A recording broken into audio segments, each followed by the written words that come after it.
ಸ್ಥಾನಗಳು ಈ ದೇಶದಲ್ಲಿ ನಮ್ಗೆ ಬಹಳ ಪವಿತ್ರ. ಅಯೋಧ್ಯೆ ರಾಮ, ಕಾಶಿ ವಿಶ್ವನಾಥ, ಮಥುರಾ ಶ್ರೀಕೃಷ್ಣ. ಆದ್ರೆ ಇದನ್ನು ನಾವು ವಾಪಸ್ ತಗೋಬೇಕಾದ್ರೆ ನಮ್ಮ 500 ವರ್ಷಗಳ ನಮ್ಮ ಹಿರಿಯರ, ಸಾಧು ಸಂತರ, ನಮ್ಮ ಕಾರ್ ಸೇವಕರ ಬಲಿದಾನ ಆಗಿ ಗುಂಡಿಗೆ ಎದೆ ಕೊಟ್ಟು ಇವತ್ತು ಅಯೋಧ್ಯೆಯಲ್ಲಿ ರಾಮಚಂದ್ರ ಮಂದಿರ ಕಟ್ಟಬೇಕಾಯ್ತು. ಬಂಧುಗಳೇ, ಈ ದೇಶದ ಅನ್ನ ತಿಂದು, ಈ ದೇಶದ ಗಾಳಿ ತಿಂದು ತಾಯ್ಗಂಡ್ರು ಹೇಳ್ತಾರೆ, ಒಂದ್ ದಿವಸ ಮತ್ತೆ ನಾವು ಅಯೋಧ್ಯೆ ರಾಮ ಮಂದಿರವನ್ನು ಕಡುತ್ತೀವಿ, ಮತ್ತೆ ಅಲ್ಲಿ ಬಾಬರಿ ಮಸೀದಿ ನಿರ್ಮಾಣ ಮಾಡ್ತೀವಿ ಅಂತ ಹೇಳ್ತಾರೆ. ಒಂದು ಮಾತು ಹೇಳ್ತೀನಿ, ಸೂರ್ಯಚಂದ್ರ ಇರುವಾಗೆ ಅಯೋಧ್ಯೆಯಲ್ಲಿ ಪ್ರಭು ಶ್ರೀರಾಮಚಂದ್ರನ ಮಂದಿರ ಇದೇ ಇರ್ತದೆ. ನಾವು ಹಿಂದೂಗಳು ಯಾರು ಬಯಪಟ್ಕೊಂಡಿಲ್ಲ.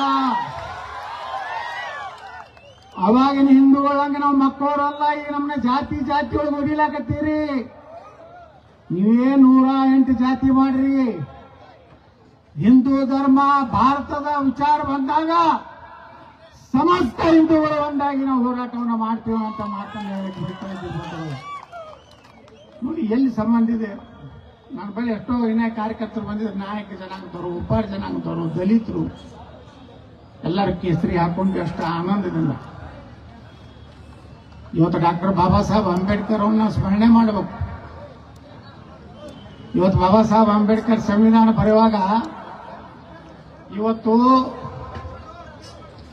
ಆ ಪುಣ್ಯಾತ್ಮ ಹೇಳ್ಬಿಟ್ಟಿದ್ರು, ಭಾರತ ಪಾಕಿಸ್ತಾನ ಇಬ್ಬಾಗ ಮಾಡಬೇಕಾದ್ರೆ ಡಾಕ್ಟರ್ ಬಾಬಾ ಸಾಹೇಬ್ ಅಂಬೇಡ್ಕರ್ ಅವರು ಹೇಳ್ತಾರ, ಪಾಕಿಸ್ತಾನದಲ್ಲಿರುವಂತಹ ಹಿಂದೂಗಳನ್ನ ಭಾರತಕ್ಕೆ ತಗೊಂಡು ಬನ್ನಿ, ಇಲ್ಲಿರುವಂತಹ ಮುಸ್ಲಿಮರನ್ನ ಪಾಕಿಸ್ತಾನ ಕೊಟ್ಟು ಕಳಿಸಿ, ಕೊನೆಯ ಮುಸ್ಲಿಂ ಇರೋರಿಗೂ ಭಾರತ ಪಾಕಿಸ್ತಾನ ಹೊಡಿಬೇಡ ತಿಳಿದವ್ರು ಯಾರಾದರೂ ಈ ದೇಶದಲ್ಲಿದ್ರೆ ಭಾರತ ರತ್ನ ಡಾಕ್ಟರ್ ಬಾಬಾ ಸಾಹೇಬ್ ಅಂಬೇಡ್ಕರ್ ಅನ್ನೋಂಥದ್ದು ಇವತ್ತು ನಾವು ನೆನಪು ಮಾಡ್ತೀವಿ.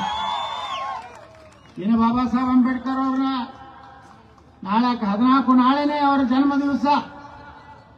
ನಾ ಸಮಸ್ತ ಹಿಂದೂ ಬಾಂಧವರಿಗೆ ಕಳಕಳಿಯಿಂದ ಈ ರಾಜ್ಯದ ಹಿಂದೂ ಬಾಂಧವರಿಗೆ ಮನವಿ ಮಾಡ್ಕೋತೀನಿ, ಬಾಬಾ ಸಾಹೇಬ್ ಅಂಬೇಡ್ಕರ್ ಅವರ ಮೆರವಣಿಗೆಗೆ ಹೋಗಿ ಒಂದಿಟ್ಟು ಹೂ ಹಾಕಿ ಸ್ಮರಣೆ ಮಾಡ್ಕೊಡಿ ಬಾಬಾ ಸಾಹೇಬ್ರನ್ನ.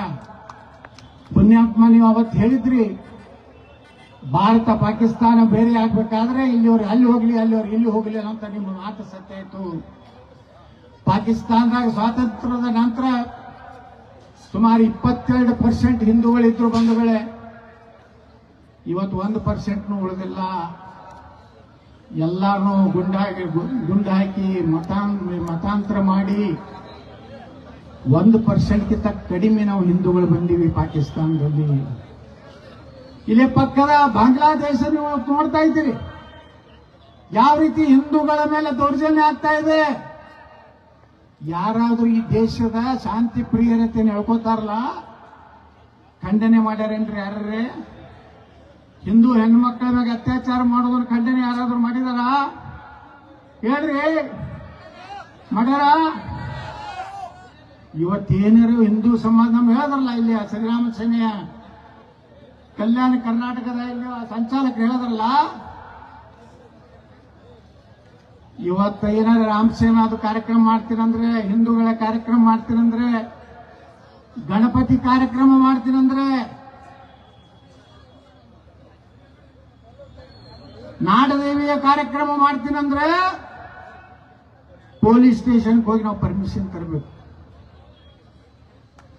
ನಾವೊಂದು ಸ್ಟೇಜ್ ಹೊಡಿಬೇಕಾದ್ರೆ ಪೊಲೀಸ್ ಸ್ಟೇಷನ್ ಪರ್ಮಿಷನ್ ತಗೊಂಡು ಬರ್ಬೇಕು. ಮೈಕ್ ಹಚ್ಚಬೇಕಾದ್ರೆ ಪೊಲೀಸ್ ಸ್ಟೇಷನ್, ಕರೆಂಟ್ ತಗೋಬೇಕಾದ್ರೆ KEB. ನಮ್ಮ ಹಿಂದೂಗಳ ಪರಿಸ್ಥಿತಿ, ನಾವು ಗಣಪತಿ ಕೂಡಿಸ್ಬೇಕಾದ್ರೆ ಇಷ್ಟು ಕಂಡೀಷನ್ ಅಲ್ಲ.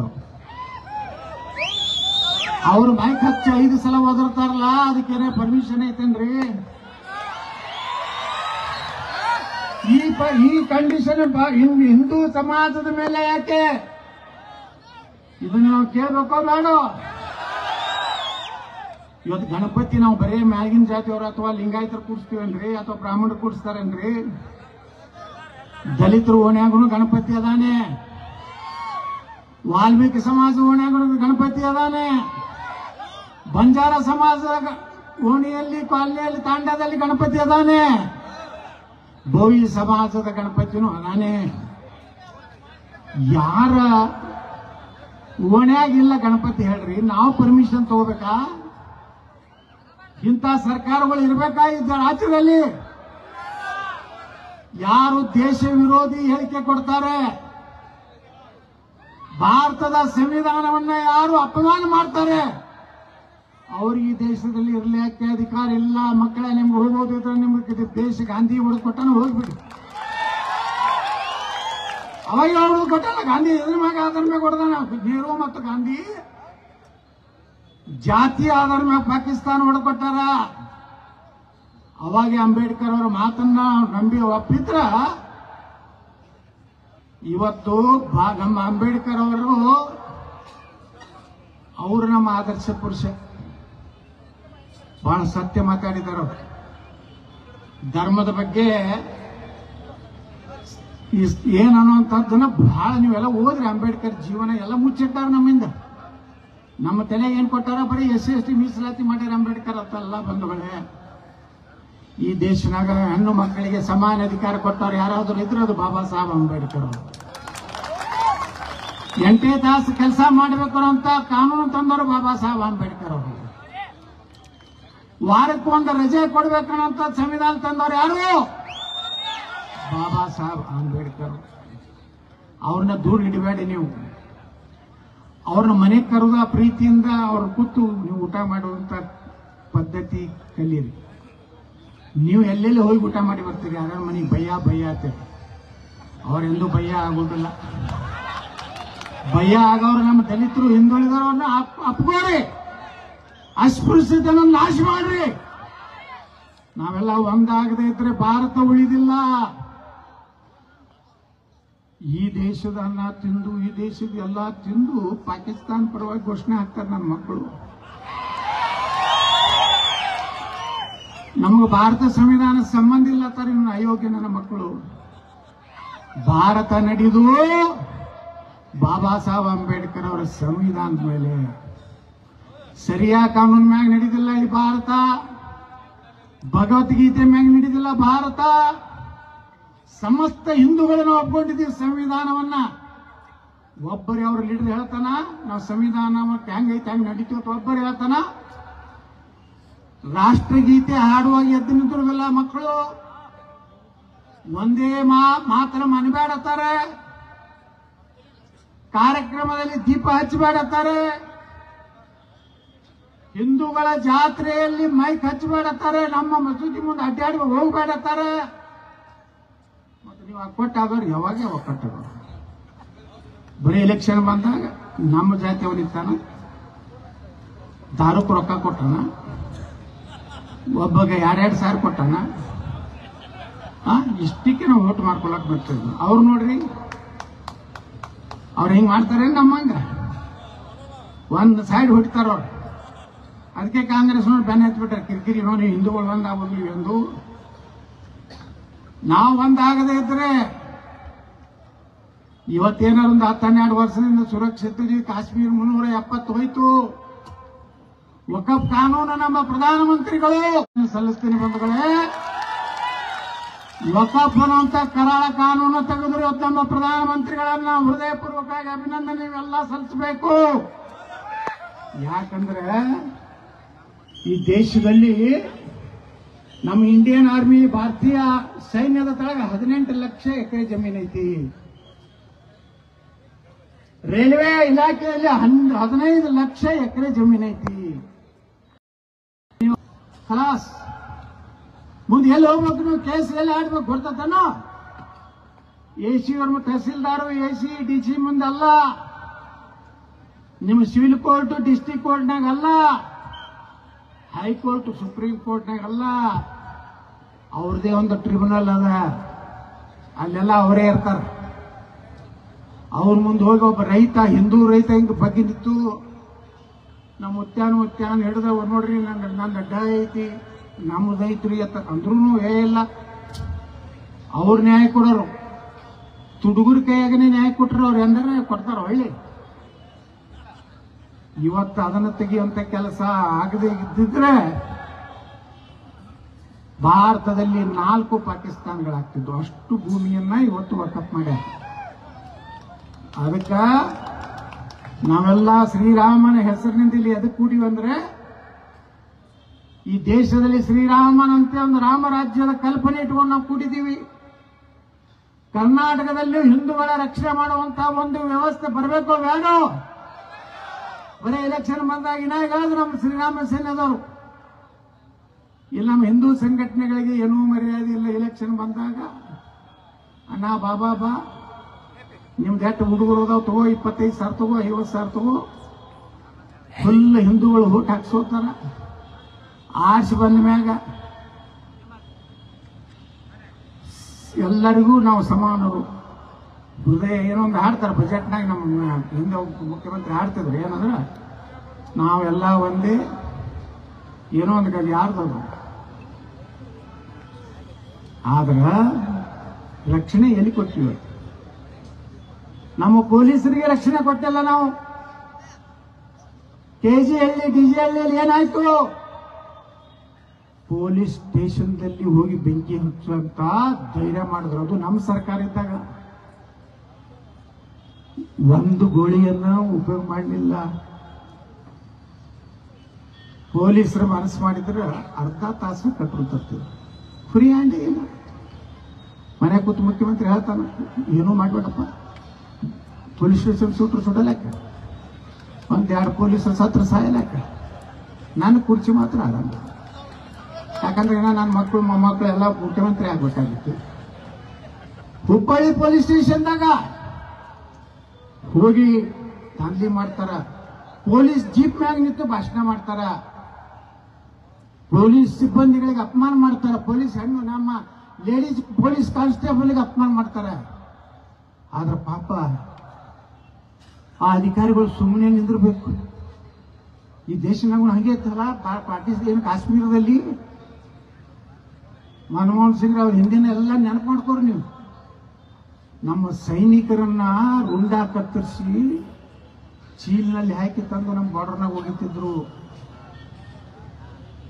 ನಮ್ಮ ಸೈನಿಕರ ಮ್ಯಾಗ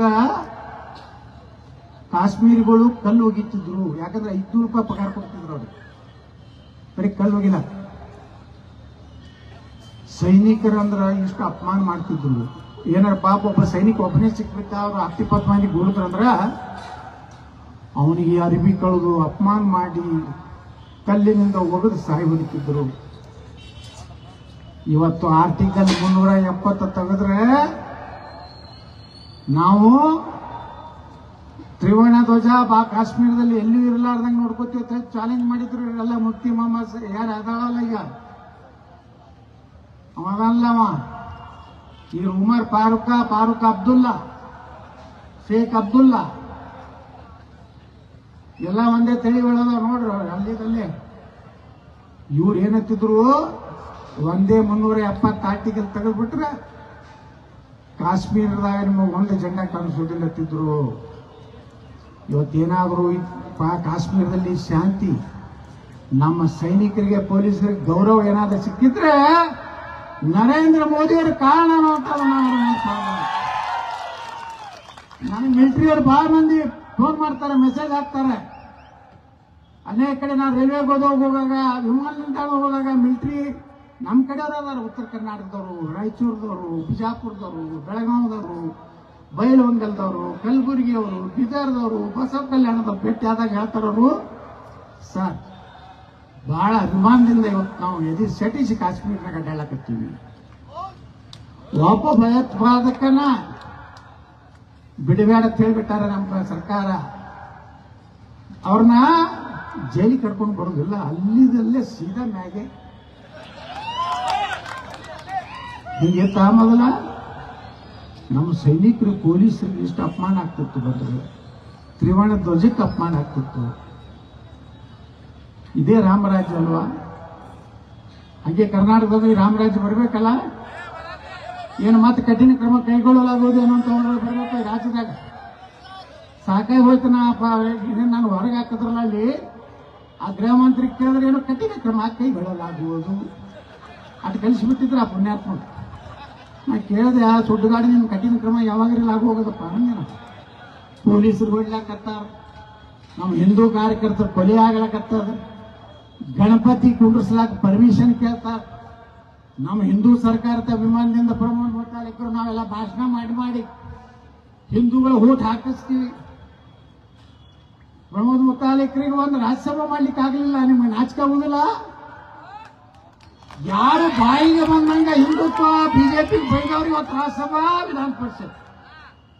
ನಾನು ಮರ್ಯಾದೆ ಐತಂದ್ರೆ ನಿಮಗೆ ಏನ್ ನೈತಿಕತೆ ಐತಿ ಹಿಂದೂಗಳ ಓಟ್ ಬಿಡ್ಲಿಕ್ಕೆ? ಇಡೀ ಜೀವನವನ್ನೇ ಪ್ರಮೋದ್ ಮುತಾಲಿಕರು ಇವತ್ತು ಹಿಂದೂ ಸಂಘಟನೆಗಾಗಿ ತಮ್ಮ ಪ್ರಾಣ ಕೊಟ್ಟಾರಲ್ಲ. 100 ಕೇಸ್ ಹಾಕಿದ್ದಾರೆ ಈಗ ಅವ್ರ ಮೇಲೆ. ನಾನು ಮಗು 40 ದಿನ ಒಂದು ಕೇಸ್ ಹಾಕ್ತಾರೆ, ನನಗೂ ಹಾಕ್ಲಿ. ನಾಳೆ ನಮ್ದೇ ಸರ್ಕಾರ ಬರ್ತದೆ. ಇವ್ರು ತಿಳ್ಕೊಂಡಾರ ಒಂದು 4 ಯಾವ್ದಾರೆ ಚಾನಲ್ಗೆ ಎಂಟ್ರಿ ಕೊಟ್ಟು ನಾನೇ ಮುಖ್ಯಮಂತ್ರಿ, ನಾನೇ ಮುಂದಿನ ಭವಿಷ್ಯತ್ ಏನಾರ ಅವ್ರು ಹೇಳ್ಕೊಂಡ್ರ ಈ ರಾಜ್ಯದ ಹಿಂದೂಗಳು ತಯಾರಿಲ್ಲ ನಿಮ್ಗೆ ಒಪ್ಕೊಳ್ಳಿಕ್ಕೆ. ಈ ರಾಜ್ಯದವ್ರು ಗೊತ್ತಾಗತ್ತೆ ನಕಲಿ ಹಿಂದೂಗಳು ಯಾರು, ಒರಿಜಿನಲ್ ಹಿಂದೂಗಳು ಯಾರು ಗೊತ್ತಾಗ್ಬಿಟ್ಟಿದೆ. ಎಷ್ಟು ಕೊಲೆ ಆದವಲ್ಲಪ್ಪ. ಮೊದಲಲ್ಲಿ ಯಾರು ಹೋದವರು? ಪ್ರಮೋದ್ ಮುತಾಲಿಕ್ ಹೋದವರು. ನೀವೆಲ್ಲ ಸತ್ತು ಮಣ್ಣು ಮಾಡಿ ಕ್ರಿಯಾಕರ್ಮ ಆದ್ಮ್ಯಾಗ ಸಣ್ಣಗೆ ಹೋಗಿ ತೀವ್ರವಾಗಿ ಖಂಡಿಸುತ್ತೇವೆ, ಗಂಭೀರ ಎಚ್ಚರಿಕೆಯನ್ನು ಕೊಡುತ್ತೇವೆ, ಕಾನೂನು ಕ್ರಮಗಳನ್ನು ಕಠಿಣವಾಗಿ ಕೈಗೊಳ್ಳುತ್ತೇವೆ. ಇವತ್ತು ಕಿಸಿದು ಬಿಟ್ಟರೆ ನಿಮ್ಮ ಕಡೆ ಏನೋ ಆಗಲಿಲ್ಲ. ಇವತ್ತು ಹಿಂದೂ ನಾಯಕರನ್ನೆಲ್ಲ ನೀವು ತುಳಿಯುವಂತ ಕೆಲಸ ಏನು ಮಾಡ್ತಾ ಇದ್ದೀರಿ ಒಂದು ಕುಟುಂಬದ ಸಲುವಾಗಿ. ಈಗ ಹಿಂದೂಗಳು ನಿಮ್ಮ ಮಾತು ಕೇಳಿಕ್ ತಯಾರಿಲ್ಲ. ಇಲ್ಲಿ ಬಂದವನ್ನ ಯಾರು ನಾವು ಗಾಡಿ ಒಳಗೆ ತಗೊಂಡು ಬಂದಿಲ್ಲ. ನಿಮ್ಗೆ ಯಾವ್ದಾರೆ ಬಾಡಿಗೆ ಕೊಟ್ಟು ಪಗಾರ ಕೊಟ್ಟು ಕರ್ಸಿವನಪ್ಪ ಯಾರೇ? ಎಲ್ಲ ನಿಮ್ಮ ಸ್ವಂತ ಬಂದಿರಲ್ಲ. ಎದಕ್ಕೆ ಬಂದಿರಿ ನೀವು? ಹಿಂದೂ ಧರ್ಮಕ್ಕಾಗಿ ಬಂದಿರಿ, ಭಗವಾ ಜಂಡ ರಕ್ಷಣೆಗಾಗಿ ಬಂದಿರಿ. ಭಾರತ ಡಾಕ್ಟರ್ ಬಾಬಾ ಸಾಹೇಬ್ ಅಂಬೇಡ್ಕರ್ ಸಂವಿಧಾನ ಉಳಿಯಲಿಕ್ಕೆ ನೀವು ಬಂದಿದ್ದೀರಿ. ಬಂದ್ರೆ ನಾನು ನಿಮ್ಗೆ ವಿನಂತಿ ಮಾಡ್ಕೋತೀನಿ, ಯಾರ್ಯಾರು ನಿಮ್ದೊಡ ಹಿಂದೂ ಕಾರ್ಯಕರ್ತರೋಡ ನಾಟಕ ಮಾಡ್ಯಾರ, ನಿಮ್ ಕಡೆಯಿಂದ ಓಟ್ ಹಾಕ್ಸ್ಕೊಂಡು ಇವತ್ತೇನು ಬ್ಯಾರೆ ಮಾತಾಡ್ಲಕತ್ತಾರ, ಇನ್ನು 3 ವರ್ಷಕ್ಕೆ ಬರ್ತೈತೆ ಎಲೆಕ್ಷನ್, ಇನ್ನೇನು ಬಹಳ ದಿವಸ ಇಲ್ಲ. ಬರ್ಲಿ, ಹಿಂದೂಗಳು ಒಂದಾಗೋಣತ್ತ ಕೇಳೋಣತ್ತ. ಹೌದಪ್ಪ, ಈ 5 ವರ್ಷನಾಗ ನಮ್ಗೆ ಏನು ಹಿಂದೂಗಳ ಪರವಾಗಿ ಏನು ಮಾಡಿ ಹೇಳು ಒಂದಿಷ್ಟು. ನಾ ರೋಡ್ ಮಾಡೀನ್ರಿ, ಬ್ರಿಡ್ಜ್ ಮಾಡೀನ್ರಿ, ನಾ ನೀರು ತಂದಿಯಪ್ಪ. ಧರ್ಮ ಉಳಿದ್ರೆ ಇವೆಲ್ಲ ಅಲ್ಲ, ಹಿಂದೂ ಧರ್ಮ ಉಳಿದ್ರೆ ಇವೆಲ್ಲ ನಮ್ಗೆ ಲಾಭ. ಇಲ್ಕಂದ್ರೆ ಪಾಕಿಸ್ತಾನ ಆಗ್ತದೆ. ಇನ್ನೊಂದು ಪಶ್ಚಿಮ ಬಂಗಾಳದಾಗ ಏನ್ ನಡೆದಟ್ಟು ಕೆಟ್ಟು ಗಲಭೆ ಆಗ್ಲಕತ್ತದ. ಕಟ್ರು ನೋಡು, ಒಂದು ರಾಜ್ಯದ ಮುಖ್ಯಮಂತ್ರಿ ಹೇಳ್ತಾಳ ವಕಫ್ ಕಾನೂನ ಜಾರಿ ಮಾಡುದಿಲ್ಲ ಅಂತ ಹೇಳಿ ಭಾರತ ಸಂವಿಧಾನ ತಳಗದ್ರು. ಏನೇ ಸಿರಿಯಾತ ಮಾತಾಡ್ತಾರ ಮಮತಾ ಬ್ಯಾನರ್ಜಿ. ಇದನ್ನೆಲ್ಲ ನೀವು ತಿಳ್ಕೋಬೇಕು, ಮನಸ್ಸನಾಗ ಗಟ್ಟಿ ಮಾಡಬೇಕು. ಜಾತಿ ಬಿಟ್ಟು ಬಿಡ್ರಿ. ಇನ್ ಮ್ಯಾಗ ಜಾತಿಯನ್ನ ಮಾಡಿದ್ರೆ ನಾವು ಯಾರು ಉದ್ಧಾರ ಆಗೋದಿಲ್ಲ. ಯಾವುದೇ ಜಾತಿ ಆಗಿಲ್ಲ, ನಾವ ಹಿಂದೂ ಪರವಾಗಿ ಗಟ್ಟಿ ಅವನಿರ್ತಾನ ಅವನೇ ನಮ್ಮ ನಾಯಕರು ಅಂತ ಒಪ್ಪುವಂತ ಕೆಲಸ ಹೇಳ್ತೀವಿ. ಇಲ್ಲಂದ್ರೆ ಬಂಧುಗಳೇ, ನಾವು ಬರೇ ಭಾಷಣ ಮಾಡಿ ಕುಟ್ಟಿ ನಮ್ಮ ಪ್ರಮೋದ್ ಮುತಾಲಿಕ್ ಅವ್ರು ರಗಡ ಭಾಷಣ ಮಾಡಿ ಹೇಳ್ತಾರ. ಆದ್ರೆ ಇಲೆಕ್ಷನ್ 15 ದಿವಸ ಬಂತಂದ್ರ ಬಹಳ ಚಲೋ ಇರ್ತೈತೆ ಎಲ್ಲ ವಾತಾವರಣ. ಕಡಿ 2 ದಿವಸನ ಕಟ್ಟಿ ಬರ್ತೈತೆ. ದಾರು, ರೊಕ್ಕ ನೋಡಿ. ಮೊನ್ನೆ ನಾನು ಸದನದಾಗ ಕೇಳಿದೆ, ಪಾಪ ವಾಲ್ಮೀಕಿ ಸಮಾಜದ 185 ಕೋಟಿ ರೂಪಾಯಿ. ವಿಚಾರ ಮಾಡ್ರಿ ನೀವು, ವಾಲ್ಮೀಕಿ ಸಮಾಜದ 185 ಕೋಟಿ ರೂಪಾಯಿ. ಆದ್ರೆ 85 ಕೋಟಿ ರೂಪಾಯಿ ಎಲ್ಲಿ ಬತ್ತು? ಬಳ್ಳಾರಿಗೆ ಬತ್ತು. ಯಾರ ಮನೆಗೆ ಬತ್ತು? ದಾರು ಅಂಗಡಿಯವನ ಅಕೌಂಟಿಗೆ ಹೋಯ್ತು, ಬಂಗಾರ ಅಂಗಡಿಗೆ ಹೋಯ್ತು. ಓಟ್ ಹಾಕ್ಸೋಂಡ್ರು. ನಾ ವಿಧಾನಸಭೆಯಲ್ಲಿ ಸಿದ್ದರಾಮಯ್ಯನವ್ರಿಗೆ ಕೇಳಿದೆ, ಮುಖ್ಯಮಂತ್ರಿಗಳೇ, ಮಾನ್ಯ ಮುಖ್ಯಮಂತ್ರಿಗಳೇ, 185 ಕೋಟಿ ವಾಲ್ಮೀಕಿ ಹಣ, ಆ ವಾಲ್ಮೀಕಿ ಜನಾಂಗದ ಎಸ್ಟಿ ಜನಾಂಗ ಏನಿದೆ, ಆ ಎಸ್ಟಿ ಜನಾಂಗದ ಒಂದೊಂದು ಕುಟುಂಬಕ್ಕೆ 1 ಲಕ್ಷ ರೂಪಾಯಿ ಕೊಟ್ಟಿದ್ರೆ 18,000 ಕುಟುಂಬಗಳಿಗೆ 1 ಲಕ್ಷ ತಗೊಂಡು ಒಬ್ಬ ಕಾಯಿಪಲ್ಯ ಮಾಡಿ ಜೀವನ ಮಾಡ್ತಿದ್ರು, ಆಟೋ ರಿಕ್ಷಾ ಮಾಡಿ ಜೀವನ ಮಾಡ್ತಿದ್ರು, ಬಿಡ ಅಂಗಡಿ ಇಟ್ಟು ಜೀವನ ಮಾಡ್ತಾ ಇದ್ರು. ಅದನ್ನು ಬಿಟ್ಟು ನಾವೇ ಅಹಿಂದ ನಾಯಕರು, ನಾವೇ ಹಿಂದುಳಿದರ ರಕ್ಷಕರು, ನಾವೇ ದಲಿತ ರಕ್ಷಕರು, ಎಲ್ಲಿದರೆ ಎಲ್ಲಿ ದಲಿತರ ರಕ್ಷಣೆ ಆಗ್ಲಾಕತ್ತೆ? 42,000 ಮೊನ್ನೆ ಮಾತಾಡಿದ್ವಿ ನಾವು. 49,000 ಕೋಟಿ ರೂಪಾಯಿ ಇವತ್ತು SC ST ಜನಾಂಗದ ಜನರಿಗೆ ಉಪಯೋಗ ಆಗಂತದ್ದು ಗ್ಯಾರಂಟಿ ಒಳಗೆ ಹಾಕಿದ್ರಿ.